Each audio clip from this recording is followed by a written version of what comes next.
Hey everyone, welcome back to another episode of the Kuderna podcast. I'm your host, Brian Kuderna. So we've got a great interview on deck for you today, but as a primer, I would suggest everyone go back and listen to Economics 101. It is the most listened to episode in our podcast history by far. And what we're going to talk about today is an elaboration on that topic featuring an economist from the College of New Jersey, Dr. Donald Vandegrift. This was a very wide-ranging conversation that we recorded just before the passage of Biden's $1.9 trillion stimulus package. We touch on topics such as U.S. debt, politics, capitalism versus socialism, and what we have to look forward to with the new Biden administration. So without further ado, let's get underway on Economics 201. Is going to require work and time and sweat and toil. If money wasn't an issue, what would I be doing? Don't worry about it. You'll figure it out. Change is the only constant. The Kuderna Podcast. So, Don, thank you for joining us. Thank you for inviting me, Brian. Yeah, it's always good catching up. I just love hearing about economics, and some people might find it strange, but to me it is always fascinating. I'm glad to hear that. I don't always get that reaction. What do? Do you find some of your students just kind of kick us about the topic, or what's maybe the first thing you do to kind of stimulate some of that interest? Well, when you bring up the topic, I'm just thinking about random strangers that I run into on airplanes and the like, and invariably the topic comes up about occupations. And I tell them I'm a college teacher, and the next question is almost always, well, what do you teach? And I tell them economics, and following that usually is silence. So I've often thought about trying some other discipline like history or English or electrical engineering to see whether I get more of a reaction. Yeah, that might be a good exercise to see kind of how people come back to you on that. I assume getting into rocket science or something like that could be interesting. Well, yeah, there's always a risk that they know more about the topic than me, and my cover is blown immediately. Yeah, that's pretty funny. But I always tell people when we talk about economics, it could be anything from that conversation you have with your roommates of like, should we order pizza tonight or go out for steaks? You know, it's almost like an economic decision of, well, is it worth the price we're going to pay for one experience over another? And I've always thought it's cool how you can take it from such a micro level all the way up, of course, to macroeconomics, like we'll talk about today. Yes, indeed. And it's hard to think of an interesting public policy question that isn't really at its base an economics question. Yeah, it's true. I think it invades every aspect of life and every aspect of politics as well. And that might be a good starting point for us today, because one of the things a lot of my clients even bring up to me is the talk about debt. So just to share some figures with our listeners today, right now, our national debt here in America stands at just under $28 trillion. Just a monumental figure that I think a lot of people struggle to even say, you know, well, is it 28, 26, 30? Like, what's the difference? And you're seeing now amidst, you know, the COVID pandemic, there's been stimulus packages, you know, about to be another $1.9 trillion stimulus that may go through. Can you maybe just break down in layman's terms for our listeners, what does that mean when we keep adding to the debt? What's the possible result of that? Well, some of that debt is held by the government itself, in which case it's just an accounting entry. Okay. Some of that debt is held by American citizens, in which case the debt is a redistribution from the taxpayers back to the debt holders. And sometimes the debt is held by foreigners, in which case we have to pay off these amounts using future production, which can make us worse off down the road.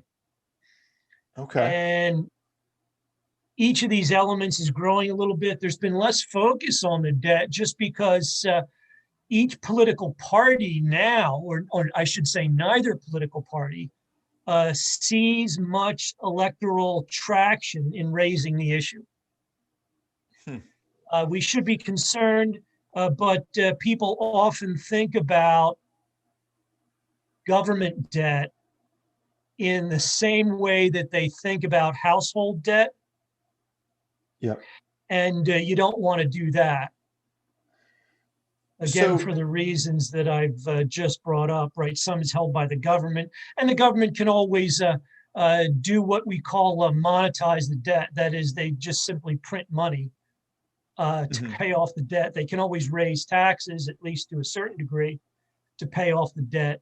All sorts of options that your typical household in the U.S. does not have.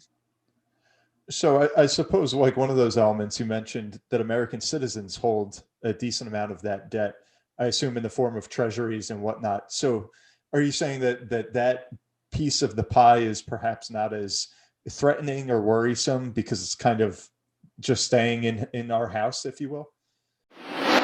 As a footnote to the conversation on debt, according to the U.S. Treasury, of the $28 trillion of total debt, approximately $6 trillion is owed to other federal agencies, with Social Security being the largest owner of roughly $3 trillion.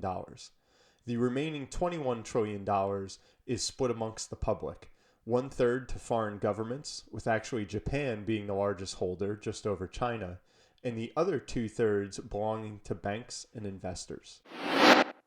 That's my view of it. Yes. Now, I wouldn't say that you'd never want to worry about the debt at all, because you want the U.S. government to be able to borrow at low rates. If they ever default, the cost of borrowing to finance a deficit will go way up. That is, the government will have to pay higher interest rates, and therefore the taxpayers will have to bear that burden. So there are costs, there are risks, but it's easy to misunderstand those risks because people typically draw the analogy to a household. Got it. That's good to point out. And so you mentioned our own government was another one of those elements that holds a lot of that debt.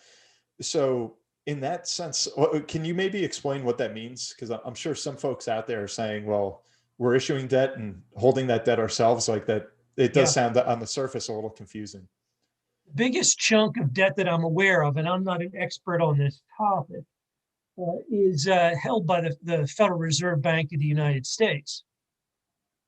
And one of the primary ways that the Fed, as it's often called, conducts monetary policy is by purchasing debt issued by the Treasury. So people often confuse the roles of the Treasury with the role of the Federal Reserve Bank of the U.S. The role of the Treasury is to finance the operations of the government. So anytime the government spends more than it takes in taxes, then the Treasury has to issue debt to cover that shortfall. Of course, part of the Treasury is the IRS. But the central bank is responsible for the conduct of the monetary policy and the good health of the banking system. And in order to conduct monetary policy, the Federal Reserve Bank of the U.S. Both buys and sells U.S. government debt. And while the actual transaction they undertake to do that is a little bit complex, they're basically printing up the money to buy the debt. Okay. So they kind of just create money, as people think, like out of thin air, to then buy that debt. And then does the Treasury essentially issue more debt eventually to pay that off?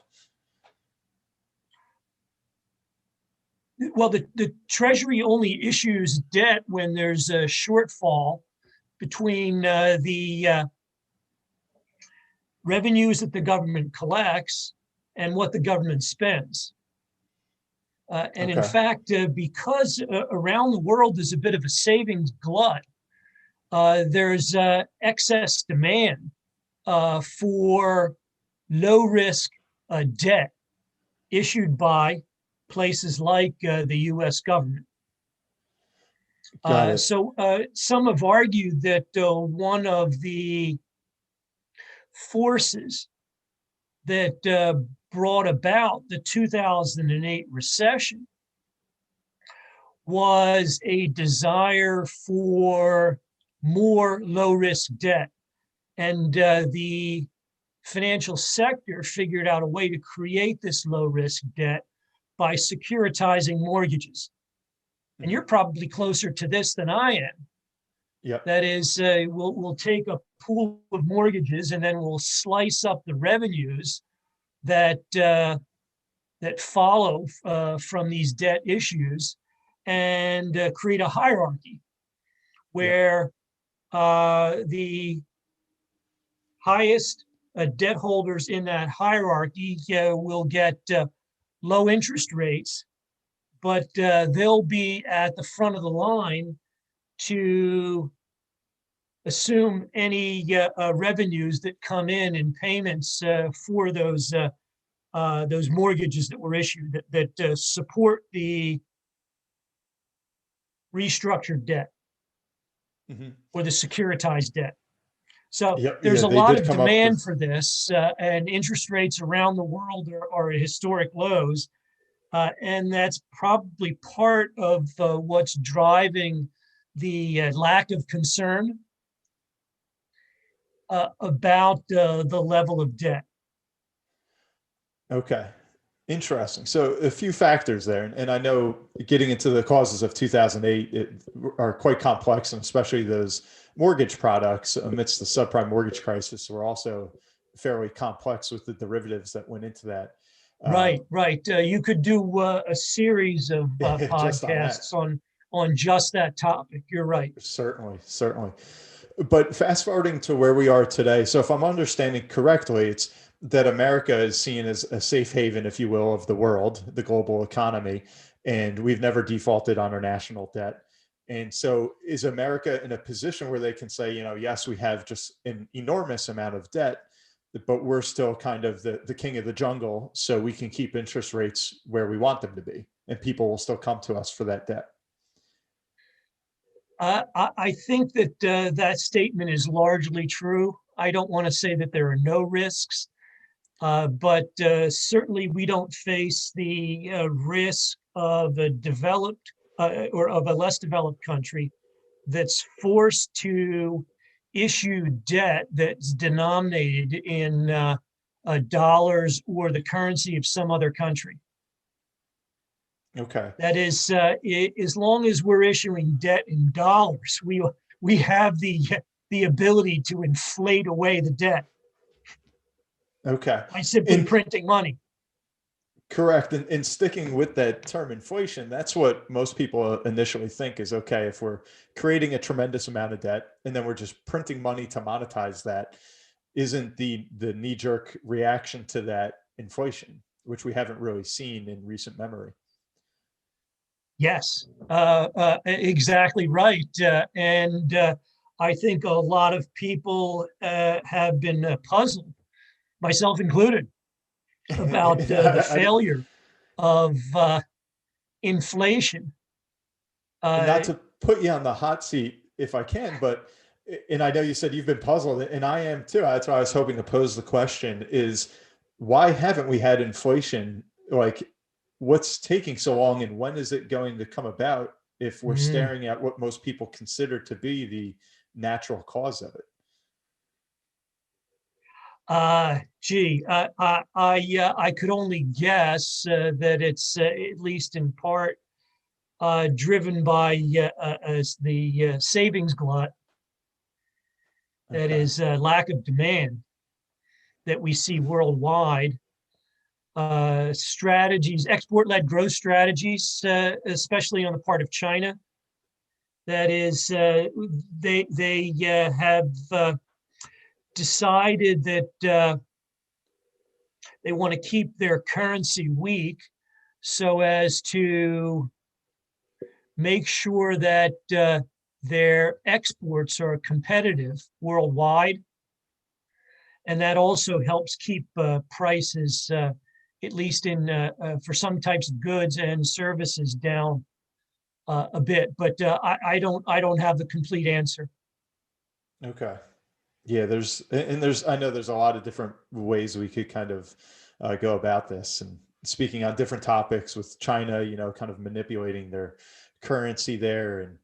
And if there's a question that's off topic, definitely feel free to interrupt. But that might be a good side note, because so much of the Trump administration that we all just lived through was about this quote unquote trade war that he was getting into with China, of saying, okay, well, if you want to lower your currency, we'll slap tariffs onto your goods and try and create a more fair playing field.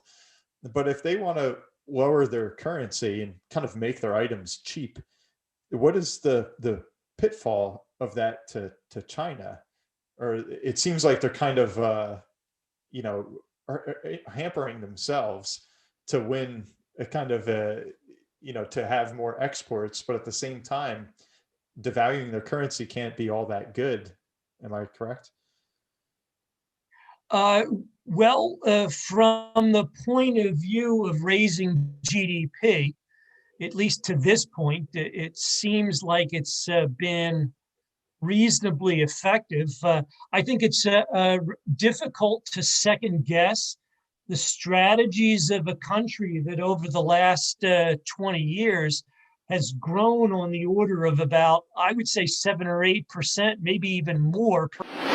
And just to add another footnote here, according to the World Bank, China has had one of the fastest growing economies since they opened to foreign trade and investment in 1978. They have averaged a 9.5% annual GDP growth rate through 2018, and being coined, according to the World Bank, and I quote, the fastest sustained expansion by a major economy in history. So an enormous number of people in China have been lifted out of poverty. The average citizen of China is still far poorer than the average American, but compared to where they were in, say, 1988, they're far better off, even if it is, I think, accurately described as a dictatorship. Mm-hmm. So while they're doing kind of this currency manipulation that we might kind of badmouth sometimes, it has been beneficial to their economy as a whole. It seems that way, yeah, although there are distributional concerns in that if they depress their currency, that means in particular, and then globalize, the elites do pretty well. But the average Chinese working in a factory experiences lower wages than they would otherwise in real terms, and can't buy American goods, in particular foodstuffs, at prices that they would be able to buy if not for the intervention. Got it. So they can't really import. Their money will not be so effective. They've got to depend on what they're truly independent in that sense. They got to depend on themselves to produce. Yeah, I think that there are growth and distribution implications for this strategy for both China and the US. That is, when the Chinese adopt a growth export-led growth strategy, it also displaces American workers. Mm-hmm. And it tends to benefit people in rich coastal cities who capture a much larger share of the net benefits of trade. And I think that that is one of the biggest sources of conflict today in American politics. That is, in particular, the rules that govern global trade and migration. And this is why, even if Donald Trump goes to jail or is banned from office in the future, I think that we will see some other American politician, maybe somebody like Tom Cotton or Josh Hawley or Ron DeSantis, try to take up that populist mantle. Because what Trump has shown is that this is a pretty strong coalition, and the realignment that we've seen in American politics, especially as the Republican Party has become more populist since 2004, and of course the changes were larger since 2016. That's likely to persist. Okay, so we haven't seen the last of this yet, is what we're saying. I think that Trump dies, we will still have Trumpism. Yeah, that's well said. I think that could be very true. And we're seeing it in other. The other bit of evidence that I would bring up here in this connection is that we're seeing this in Europe too, right? Mm-hmm. The sort of issues at stake in Brexit are essentially the main conflict points in U.S. Politics. That is, the rules of global trade and migration were what fueled the Brexit vote, and all the Leave vote was in places out of London and the cities that had large university populations. And you see the same thing in the US data. That is, I think in this last election, Joe Biden won about 17%, a little bit less than 17% of the vote if we look at it by county. What does that mean? But he won all the population centers. So all of the Democratic vote is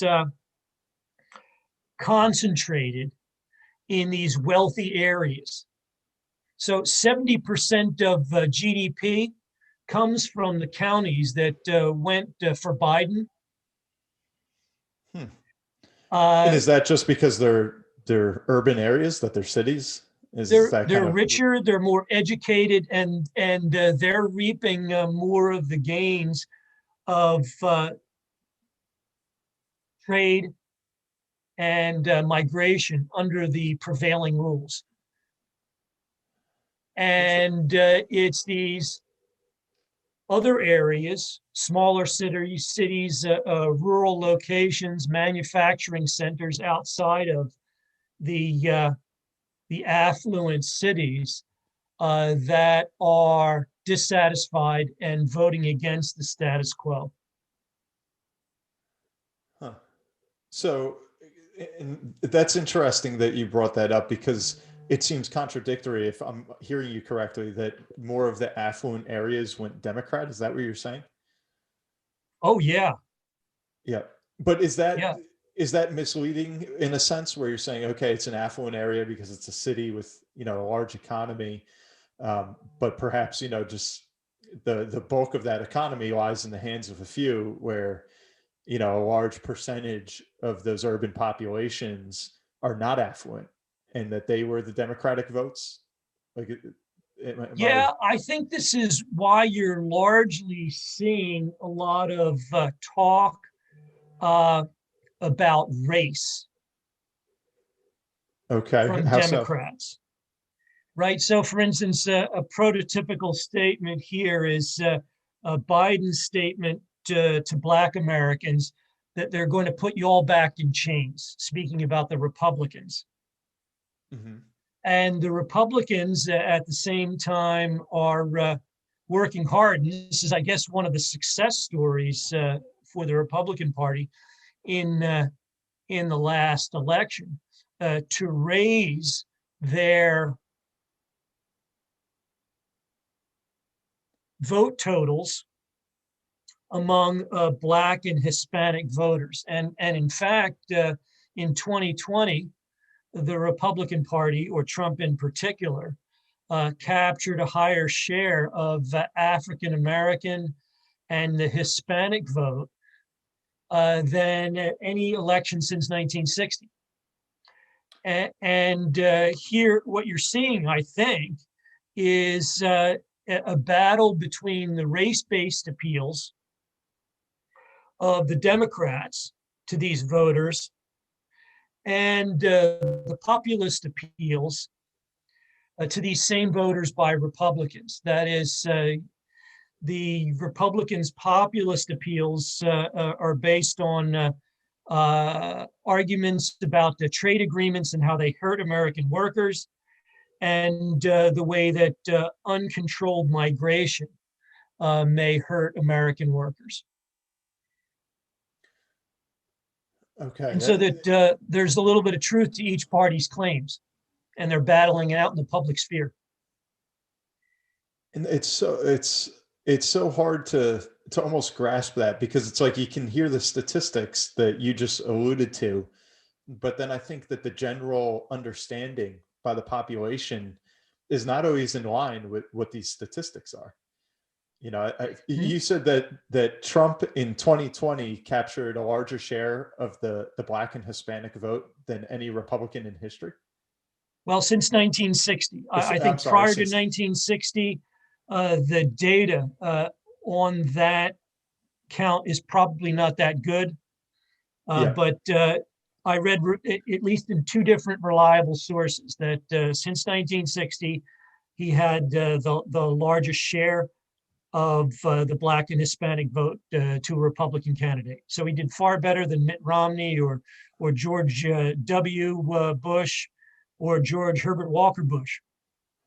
Yeah, and that's what I'm saying. I can believe that. And if you look at the stats of how, you know, Black unemployment had hit record lows and things of that nature pre-pandemic, it makes sense. But then when you hear and you see what's on the news every night of, you know, Black Lives Matter and some of the narrative out there, who would have ever think that Trump even did remotely well with Blacks or Hispanics? So it's funny that there is that, well, not funny, but there is that disconnect there that doesn't quite add up, which I think is why there should be almost a referendum on people just looking at statistics and not so much the opinions and the noise out there.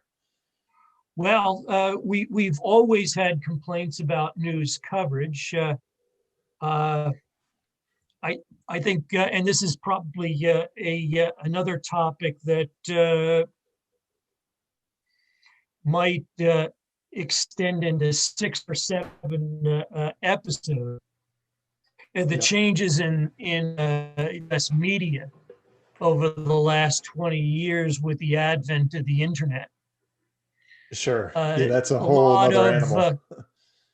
A lot of news gathering in smaller cities like Des Moines or Dallas or Lincoln, Nebraska.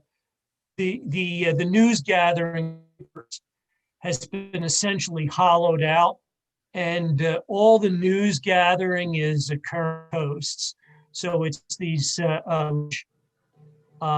newspapers like New York Times, the LA Times, and Washington Post, and have still the ability to do news gathering. That is to launch a 6-month investigation into criminal activity at the U.S. Department of the Treasury isn't something a newsroom in Lincoln, Nebraska can do anymore. Yeah, it's that is a whole nother episode there of how media as a whole has changed. And maybe if I can, and that's a great point, but if I can bring us back to that initial question that we started today's episode with, was this debt that I kind of brought up as almost spiraling out of control, but then you were able to clarify that perhaps it's not spiraling out of control. It's just a larger and larger number. Yeah. Well, I would But say, yeah, for instance, you shouldn't be unconcerned about it. And you haven't seen much news coverage of this, I think, because of the populist shift in the Republican Party. That is, the Republican Party used to be the party of fiscal probity. They were controlled by your typical country club goer in a place like Connecticut. That is, when I was a youth, the average Republican voter was far more affluent and educated than the average Democratic voter. That's no longer true. And as a result, the Republican Party, and this is one of the things Trump campaigned on, was we're not going to touch Social Security and we're not going to touch Medicare. So these are statements that somebody like George W. Bush would have never made. He wanted to privatize some of these things to save money. yeah, And that sort of campaign statement disappeared, I think, in part because of this realignment. That is, the Republican Party is now much more populist. That's an excellent point, and I wanted to bring that home. Is if we look at the largest items that make up that debt that we referenced, that's almost $28 trillion. If we look at the largest budget items, and this is according to the Congressional Budget Office, number one is Medicare and Medicaid. Number two, not far behind that, is Social Security. And then the third line item, which is pretty far behind those first two, would be defense spending. Mm-hmm. So if Medicare, Medicaid, and Social Security are the two elephants in the room, I mean, how is that? First off, is that a problem?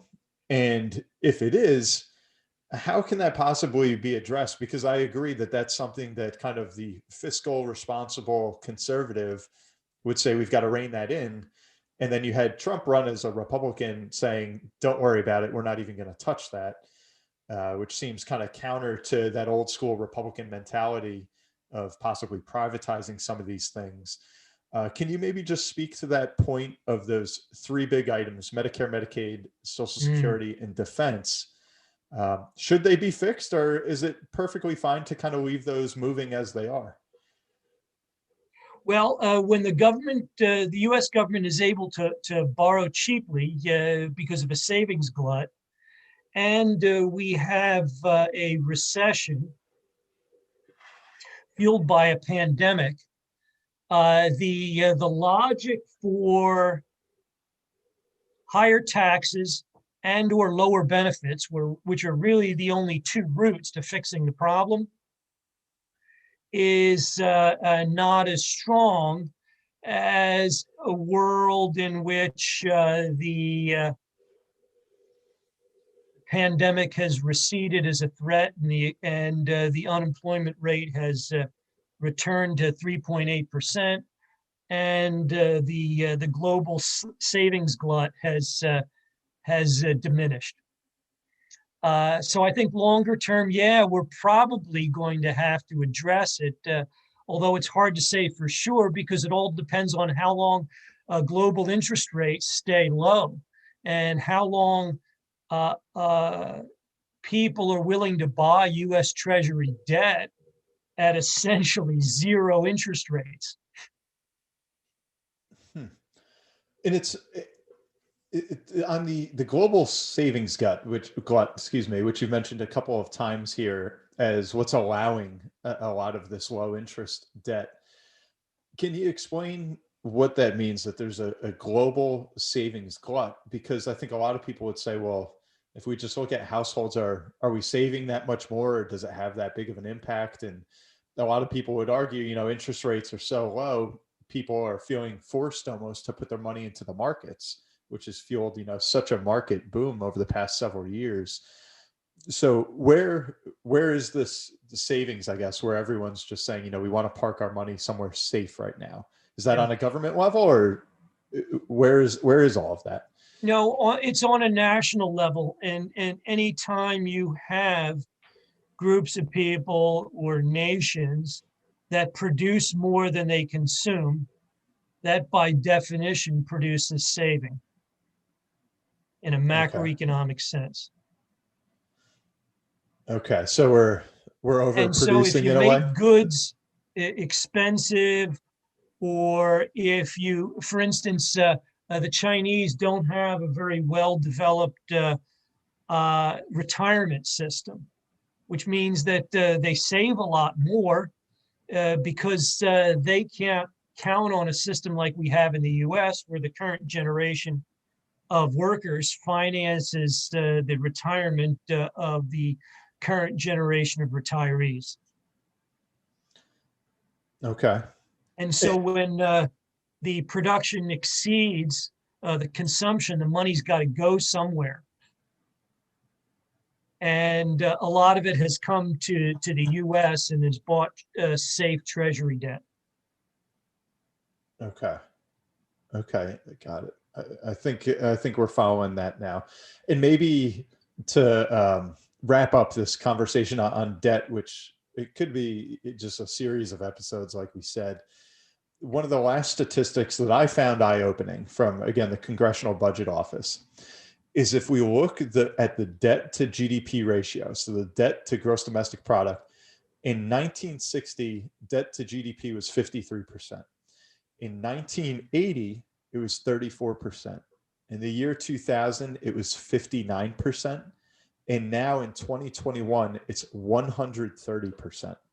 Mm-hmm. Just looking at that trend right there, it seems alarming. And maybe to conclude on this, is it, or is it somehow that what is your take, I guess, on that figure? I think there's a famous a quote from I want to say Ben Stein, is that uh, things that are unsustainable won't go on forever, or something along those lines. And of course, it can't keep rising. But you're probably aware that the debt to GDP ratio was also very high when we emerged from the Second World War. Okay. And then it came down over the course of the 50s. Mm-hmm.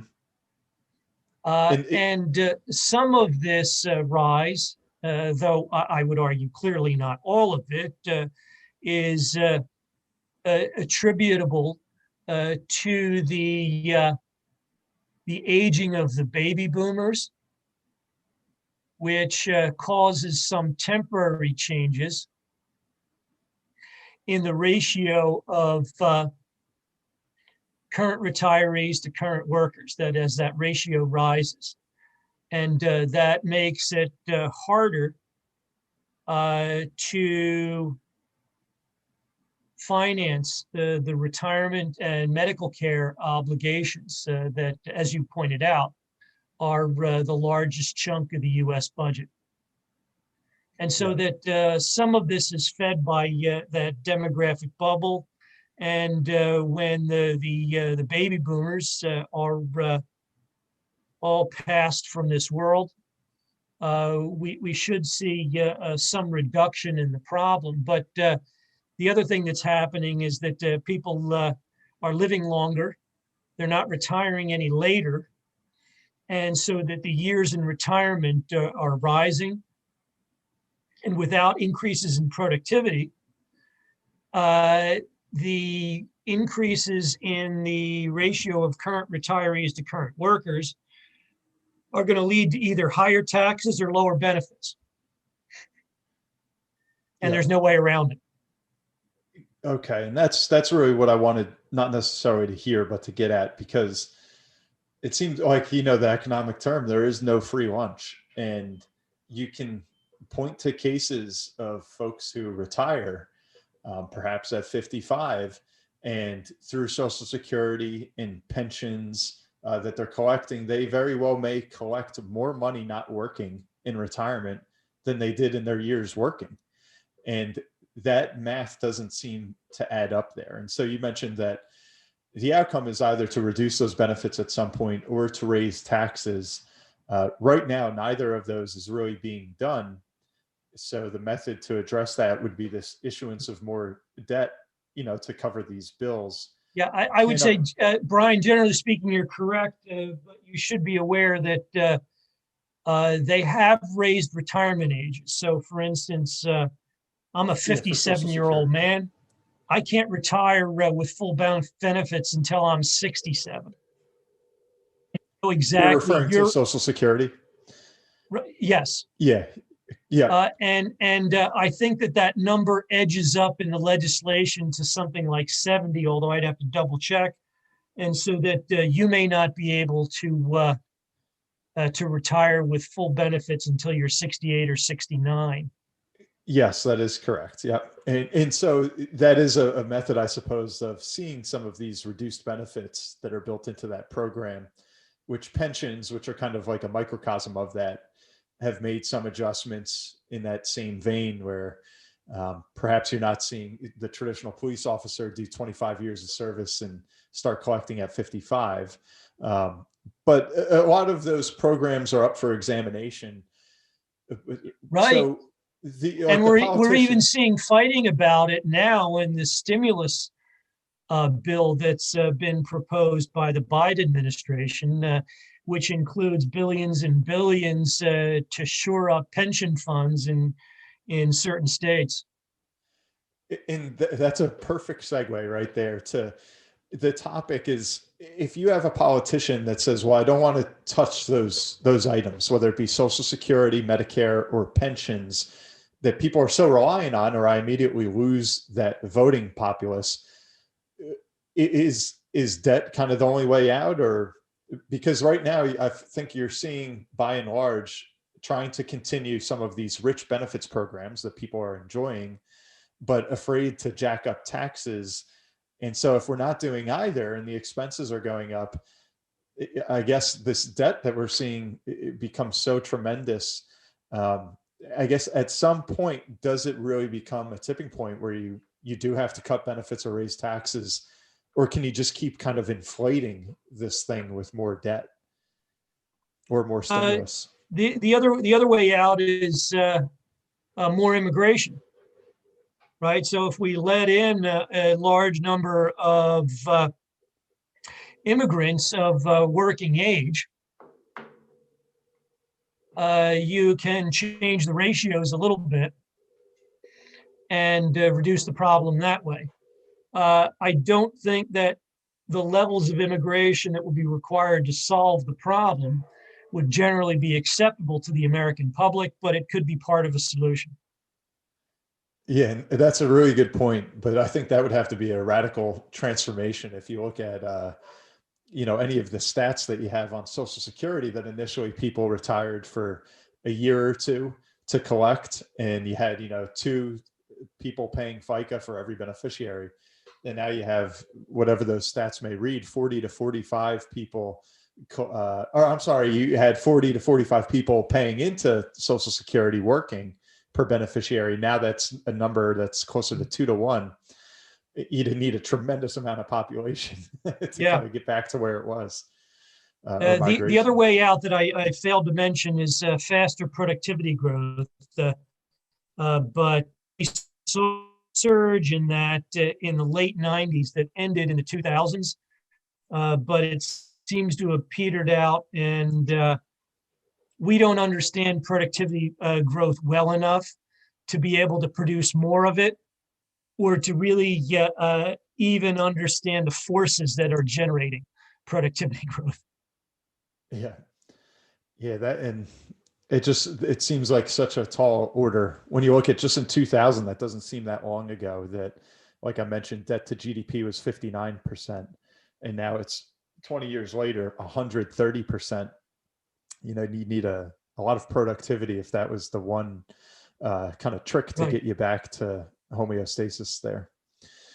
And I would say, in defense of the federal government on that count, much of that growth was brought on by the 2008 recession and now the pandemic. So I think that an extended return, and I believe this is possible, to a world with 2% GDP growth and 4% unemployment, we can slowly bring that number down. But or at least stabilize it and stop it from growing further without too much pain. Okay. All right, good. I appreciate the insight there, and hopefully we didn't lose anyone. I know that it has just so many different elements to it to consider. And that might be a good transition into what I wanted to spend some time on, which was the emphasis of our first episode of Economics 101, was capitalism versus socialism. And so to quote a poll that was done by Pew Research in 2019, it showed that 55% of Americans had a negative outlook of socialism, while 42% of Americans expressed a positive view of socialism. So that gives you quite a divide there, where you could see we're almost half and half. And furthermore, in that same study, it showed that young professionals in particular had a higher propensity for favoring socialism. And what I spoke about on our first episode that we did, again, was pointing out one of these disconnects where you see that you're seeing almost half the country accepting of socialism, and that number being higher on young professionals. However, when young professionals were polled of their favored career path, almost 90% of young professionals said that they favored entrepreneurship as a career path, which sounded almost completely contradictory of what their peers are saying of favoring socialism. So perhaps can you share a little bit of your take as an economist on where we are right now as a country, becoming, I think, more accepting of the school of thought of socialism than ever, at least in my knowledge. And is that warranted, or is it a misunderstanding by the general population? Well, first, I loved your statistics and your anecdote, because it's completely consistent with the way that I think about what's going on here. If we define socialism as government ownership of the means of production, I see almost no support for that. I don't even see Bernie Sanders arguing for government ownership of the means of production. That is, the government should own the automobile companies, or the bank should be owned by the government, or the airlines should be owned by the government. That doesn't seem to garner much popular support, at least in the polling data that I've seen. But why then, for, perhaps maybe people are exaggerating what Bernie Sanders stands for, AOC, or some of these politicians that have gotten such traction as quote unquote socialists. Are you saying that they're not really that socialist as we're all making them out to be? Well, it depends on what you mean by socialism. Here's some more context or history from at least from my perspective. I think that the U.S. Economy is far more capitalist today than it was in 1970. How so? That is, during the late 70s and into the 80s, banking and finance was almost completely deregulated. All areas of transport, so trucking, rail, airlines, they all used to have rate regulation by the federal government. All deregulated now. Communications, that is, the telephone company used to have its rates set by the government. Now, nobody sets cell phone rates except the cell phone companies. So that and finally, the energy sector. All sorts of gasoline, natural gas, coal prices were all regulated by the government up until the 1970s. Now, market forces, for the most part, determine outcomes in the energy sector. But, and here's the but, the education sector, the healthcare, and environment have always been heavily regulated. Perhaps the regulation in those three sectors is greater than it was in, say, 1972. But I think the bigger impact is that those sectors themselves have grown in relative importance since the 1970s.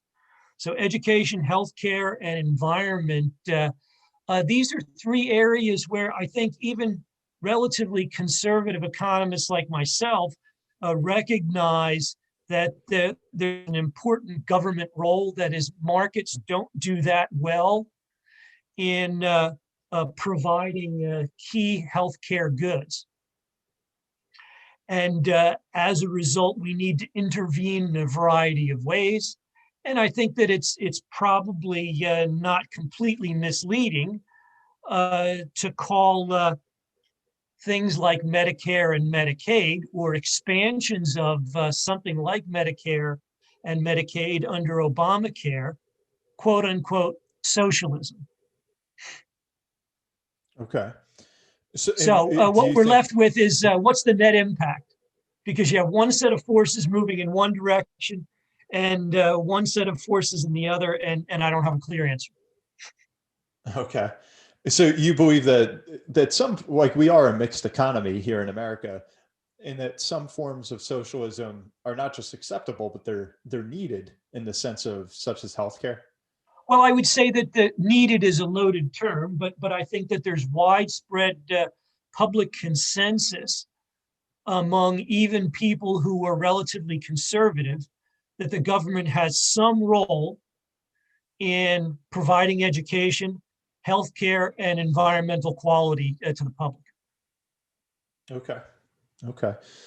And along those lines, because I think a lot of people identify America as the competitive capitalist power of the world, that's from maybe that negative standpoint, that we're this ruthless capitalist society. But if you look at the 2020 Economic Freedom World Index, we're actually not even in the top 5.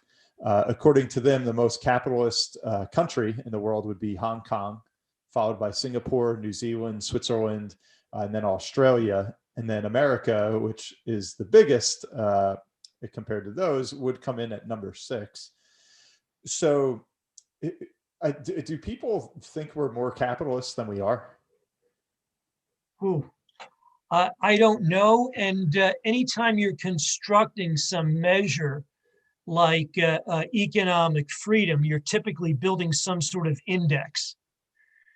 And the index attaches arbitrary weights to what are probably, at a minimum, 6 or 7 different factors.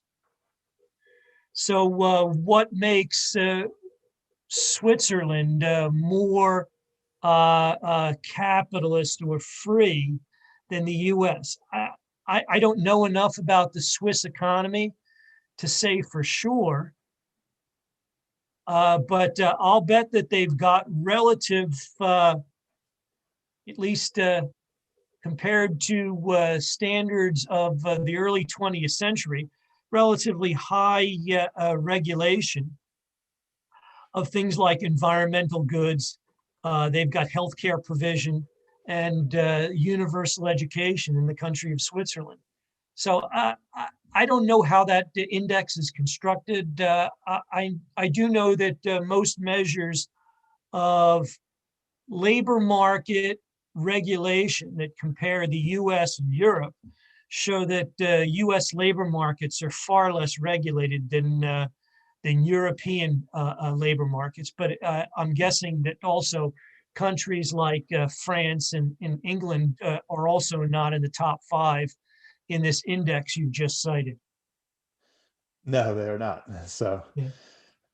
And I guess there's a lot of ways that people could interpret, some of this, but I think the question a lot of people want to know, because there has been this sort of fanaticism with socialism, particularly amongst young professionals, and I would say particularly over the past 5 to 10 years or so. A lot of the model that people point to as kind of this utopia would be Sweden. And doing some study on them, you could see that they're not entirely socialist, and they've actually gotten more conservative as time has gone on. Is there something in your studies or research over time that you could point to as like a model where socialism did work for a sustained period of time? Is there really a good example of that? Work. Well, work is in the eye of the beholder. True. And I think, as you rightly pointed out, the Swedes have less government ownership of the means of production than they did 50 years ago. I think you still have, I think what people think of when they point to Sweden is more of this cradle to grave provision of healthcare, education, and job retraining. Okay. And I don't know if the U.S.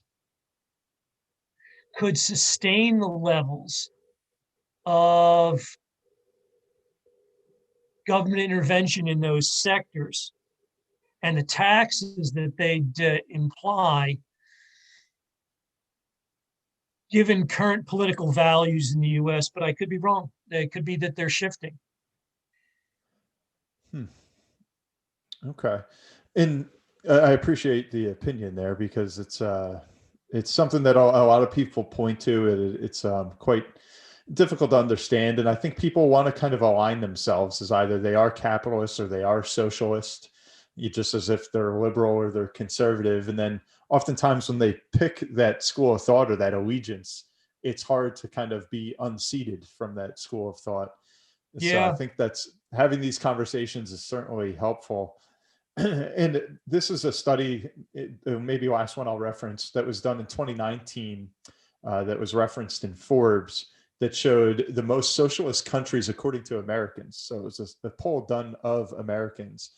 And the number one most socialist economy was pointed to as China, number two, Venezuela, and then number three, Russia.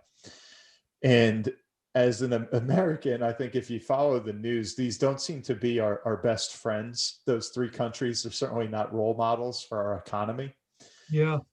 So that's what I'm just always puzzled by is, I wouldn't say the fascination with socialism, but that it seems like we kind of say one thing and then mean another sometimes, when we've got to be careful what we wish for, I suppose, in one direction or the other. Well, I think that's an excellent point, in that people who profess to be socialist, would they really want to make the U.S. economy more like the Chinese economy? There's a lot of government ownership of firms in China. Very little in the way of Swedish style cradle to grave retirement benefits and healthcare. And that I would be surprised if you polled people on the question, do you want to make the U.S. economy more like the Chinese economy? And to see whether you got answers that were different for compared to the questions or the responses you got to a query on would you want to make the economy more, the U.S. economy more socialist? I think there's a lot of mislabeling, a lot of misunderstanding, and I think that's the only way I can explain the sort of statistics that you've brought up. and Yeah. why it's so important that we have good definitions and get to discussions of the particulars. That is, do you want the U.S. government to set the rates for airline travel? Yes or no? Do you want the U.S. government to provide expanded aid to cities in support of education? Do you want to raise or lower the age requirement to become a Medicare recipient? I think the only way you get into the particulars can you get away from what seemed to be contradictory responses and misunderstandings, perhaps built on competing definitions of words like socialism. Yeah, and I think maybe to kind of conclude that thought, if we look at the biggest budget items that we talked about 20 minutes ago, it was Medicare, Medicaid, and Social Security, which are programs put together with some of that cradle to grave thought that you referenced with Sweden, of that I will get older and America will take care of me. And now, granted, some of those are funded by our own taxes that we worked for and paid into those systems, but also a lot of that is funded by debt, of course, and that there are tremendous liabilities to both of those systems.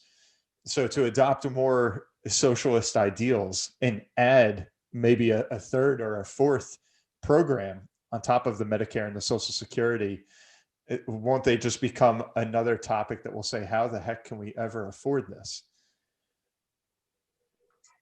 Well, I think the short answer is yes. That is, we'll have that conversation, well, that's playing out right now in the stimulus bill. That is, the Democrats want a much larger bill. The Republicans are arguing the U.S. economy is recovered, and we don't need to spend that much.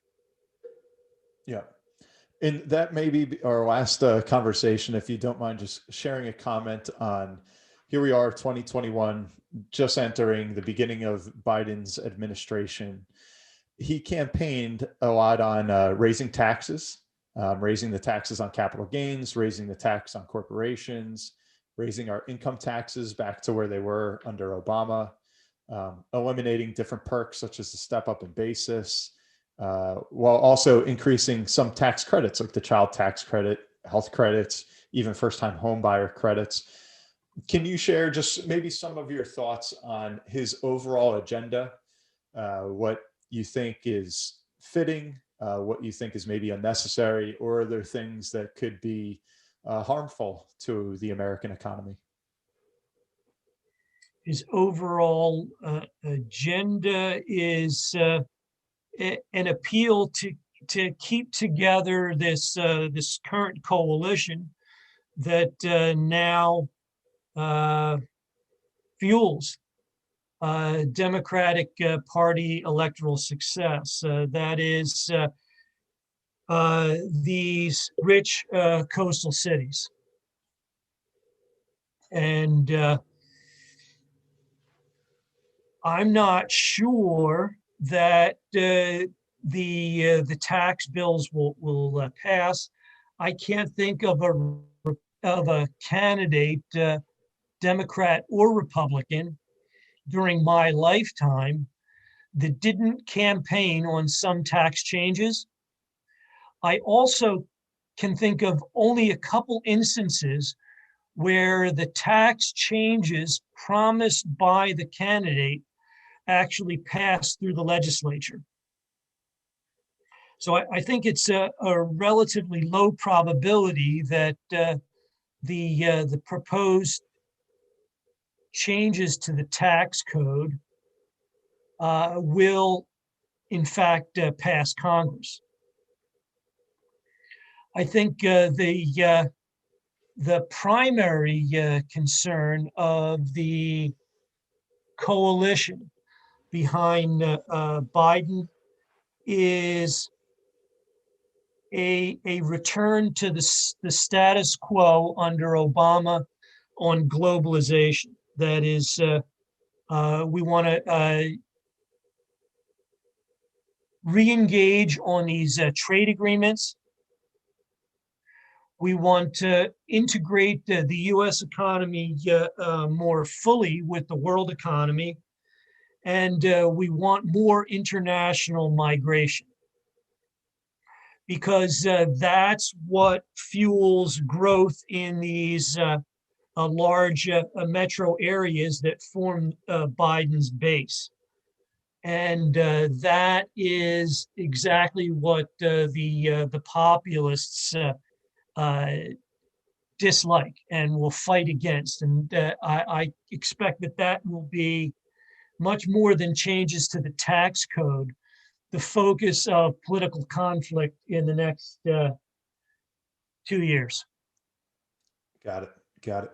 And just to clarify, Don, because I know you mentioned a few times that the affluent coastal metropolises is what got Biden into office.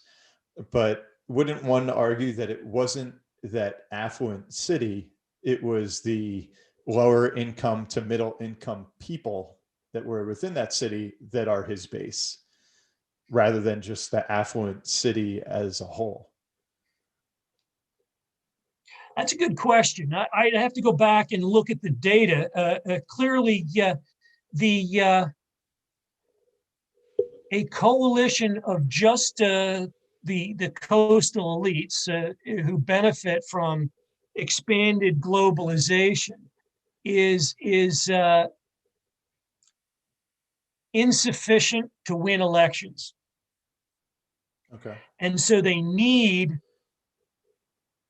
other people to join that coalition. And this is in particular why I think there has been so much fighting between the populists and the populist Republican Party and the Democrats over minority voters. And I expect that there'll be a continued conflict over those voters because to the extent that the populists can garner a larger share of Black and Hispanic voters, they insulate themselves against charges of racism. At the same time, the coastal elites that, for the most part, at least in my view, control the agenda for the Democratic Party, need these voters because nobody wants to vote or be seen identifying with a party that just enunciates issues related to the interests of the coastal elites, that is globalization. Because the globalization agenda isn't that popular nationwide. That is, in general, most Americans want to see somewhat lower levels of immigration and more controls on trade to protect American jobs. But there are a number of people in these large coastal cities that benefit from the expanded globalization. That is more trade and more migration, right? So that one of the first actions of Biden was to try to rejoin the Trans-Pacific Partnership, negotiate more trade agreements, cancel efforts to restrict trade.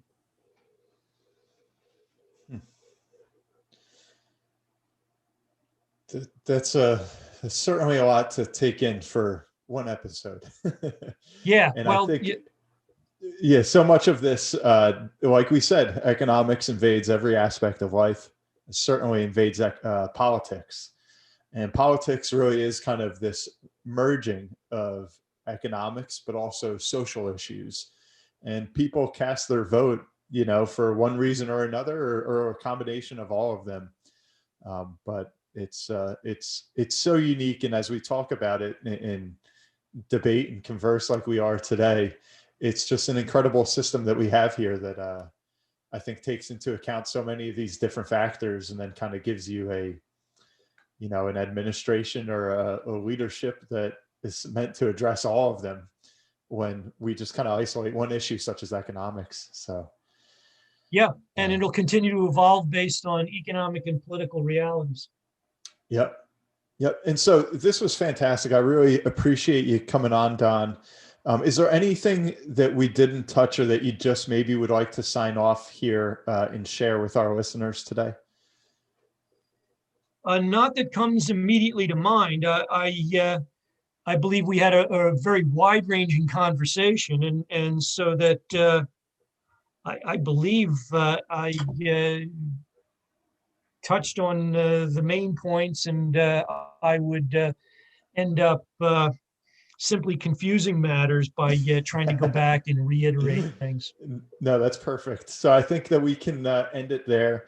And everyone that tuned in today, we appreciate you listening. And what I would leave you with, and if you're like me, searching for a little bit more on any of these topics, whether it was debt, trade policy, the new administration, capitalism versus socialism, keep tuning in, because I know that they are very, very deep topics, and we'll continue to elaborate on them in future episodes. But again, thank you for tuning in to another episode of the Kuderna podcast. I'm your host, Brian Kuderna. And Don, thank you for coming on the show. We always appreciate your voice. Thank you for inviting me. I thoroughly enjoyed speaking to you about these topics. Excellent, as did we. So we'll talk to you soon, and everybody see you next week.